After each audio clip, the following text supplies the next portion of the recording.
Welcome. My name is Tony Garcia, Director of the Center for Hospitality and Culinary Arts. This is our Baking Large Quantity Research Lab.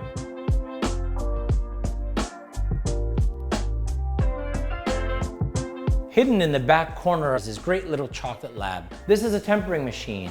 This is the machine that brings your chocolate up and down and makes it really glossy and it gives it that texture.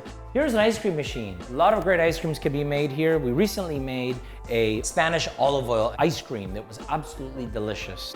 Here we have a mélangeur. So in this machine, you'll bring the roasted cocoa nibs. It'll crush all the cocoa, turn it into a fine powder, and then you have a beautiful chocolate that you can work with.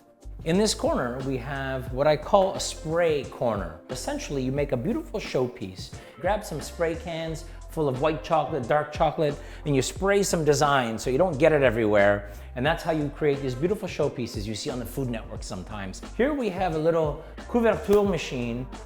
Basically, this coats. So what I do sometimes when there's chocolate in there is I come in with my bag of almonds, I trip and fall, the almonds fall in, and you're like, oh no, what am I gonna do?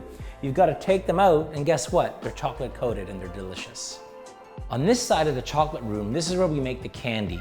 This really cool machine with a big copper bowl is called a fire mixer.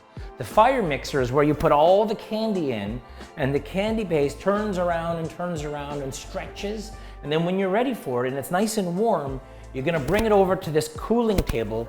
You'll spread out, roll out all your candy. This will cool it with some water below, and then you've got hard candy that you can cut, and you can make candy of all sorts on this. This is where a lot of the baking magic happens. So essentially, you'll mix your dough in some of these big mixers that we have throughout the room.